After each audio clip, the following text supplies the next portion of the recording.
The lovely people at Ohuhu sent me more markers to try, so today I'm going to be trying these Kahuku 120 color brush markers, acrylic markers. So yeah, you get this massive package. Ta-da! Wow, there's so many of them. I'm so excited to try these because the colors look really good. Here are the swatches, so fun. And here is the rest of them. You get so many markers in this set, it's actually kind of ridiculous.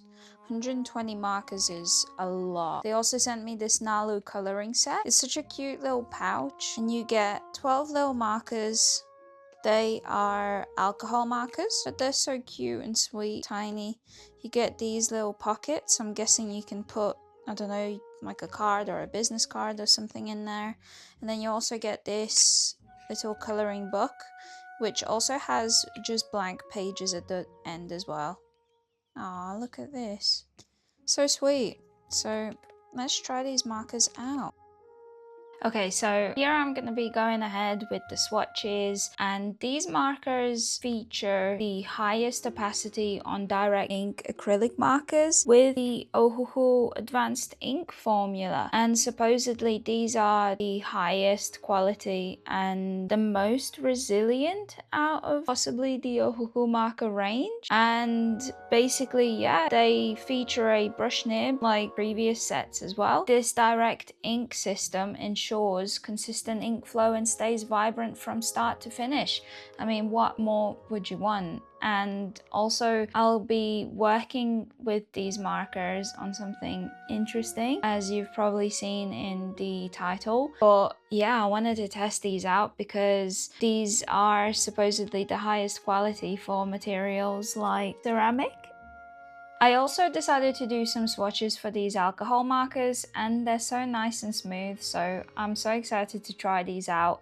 Especially with the coloring books, I feel like I don't really do anything like that, but I feel like it could be really nice to just chill or just take on the go, especially like if you travel and things like that. And you, like recently I haven't really been that motivated, so maybe this could be something I can just keep in my pocket and take on the go.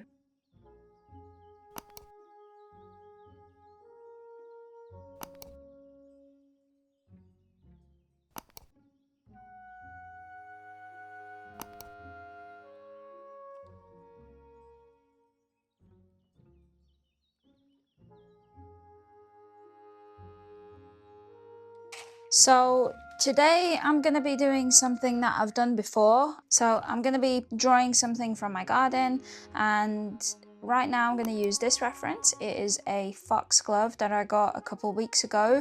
So I'm just going to doodle it in my sketchbook and see how it looks. So to talk more about these acrylic markers, which are definitely the star of the show, this is the 120 set, which is a lot of pens.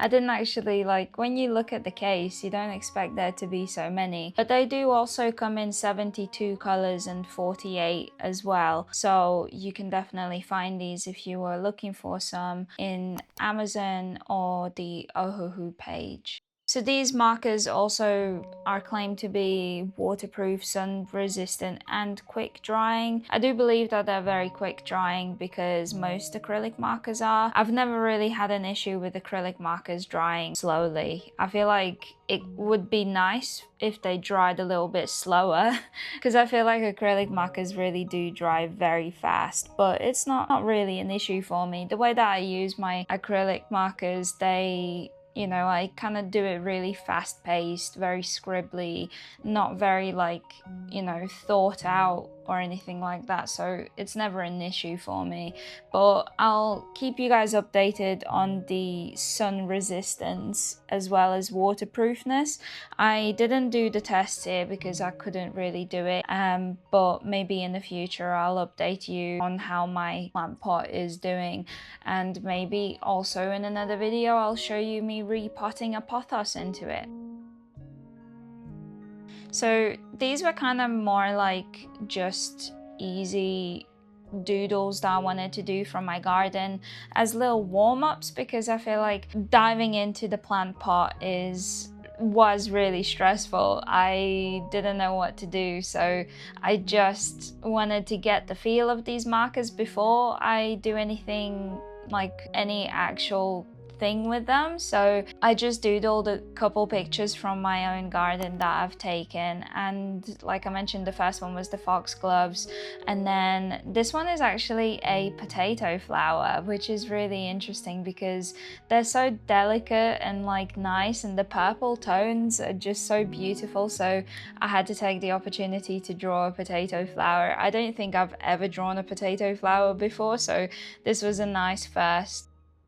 But the overall feeling of the markers is really nice. I mean, it's kind of hard to judge like acrylic markers on your first use, on your first go. I feel like the real answers come like after months of use, where you can actually judge the nib flexibility and things like that. So yeah, I'll keep you guys updated.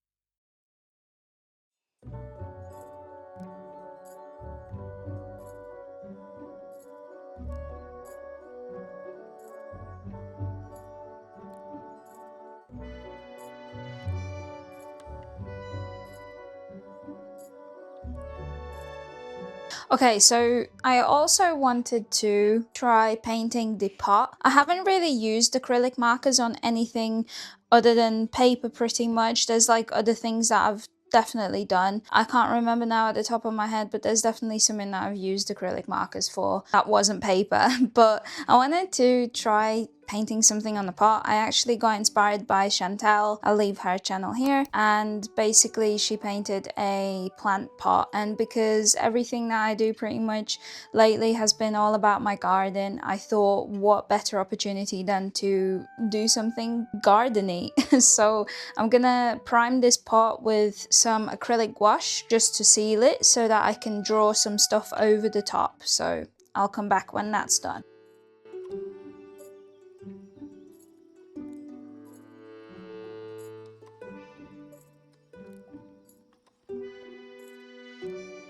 Okay, so I've very roughly painted the plant pot with acrylic gouache, and I think it looks pretty good, even though it's super rough. But I didn't want to spend so much time painting, and also I didn't want to use up all of my gouache because I don't have a lot left of my acrylic gouache. So I'm gonna leave it at this, and I actually want to paint on, like, you know, like a checkered design, like a sideways checkered design, with a color that I don't know yet, but like a singular color. I was thinking red, but I kind of don't want to do red because I think it might be too much. But I'm thinking maybe something like this, where it stands out a little bit. So I think that Y04. So funnily enough, that clip of me saying the color is actually cut short, because in that moment, as I was saying the color name, I dropped a glass on the floor because the case slipped on the table and just pushed the glass off the edge, and it smashed. So I sat there for a minute and I was just thinking, contemplating what just happened. So yeah, sorry about that. But anyway, back to the plant pot. As you saw, I first layered some acrylic gouache, and then I went ahead and started painting with these markers, and this was I think the first time I've done something like this, so it was actually really fun. And it's actually really convenient to use acrylic markers for projects like this, because you don't have to mess around with like a watering thing and then taking it outside like I did. I wanted to do it outside because I can directly copy the references, and I feel like this whole video is kind of garden themed, and yeah, it was so much fun, and now I forever hold memories from my garden, and this year maybe I'll put a date on the bottom so that I remember when I painted it. But yeah, I'll let you know how resistant and whatever it is in the future if I remember to. But for now, the markers layered beautifully and it was a whole load of fun. They did kind of up peel a little bit of the acrylic wash, but I didn't really expect much because I didn't let it dry long enough. I just went straight for it as soon as it dried. So yeah, but other than that, the markers layer nicely. The initial checkered color that I did apply a second coat, but other than that, it didn't really need much like overlaying or layering, nothing like that. They looked really good and vibrant, and I'm actually really surprised at how vibrant these markers are. However, they do lack dark colors. I must say this. I feel like they, like most marker sets, I don't know what it is, it might be really difficult to make the pigment just stand out. I feel like they just lack the dark colors. This set kind of, yeah, just wasn't very dark, so I mean, it can be a benefit and a negative at the same time, I suppose, depending on what you need.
And then to wind down for the evening, after doing some painting outdoors, I decided to do some doodles of the alcohol markers and try out the paper and see what it's like. And it was so nice and mindless, and I never realized how much I missed doing just random coloring where I'm not really thinking beyond the lines. I'm just filling in the picture and there's no other thought or anything brewing through my head. So yeah, this was really fun. I just kept picking up the colors. I weren't really thinking about the color scheme or anything like that, and it was wonderful. I also did a little bit of like shading or like blending with different colors to see what happens. And yeah, they operate just like regular alcohol markers, and the bleed through was very minimal and it didn't transfer onto the next page either. So technically you don't even need the blending like silicone sheets between. But with that being said, thank you so much for watching. Thank you so much Ohuhu for sending me these to try, and I hope to see you in the next video. Please don't forget to like and subscribe as always. I'd really appreciate it, and yeah, I'll see you in the next one. Bye.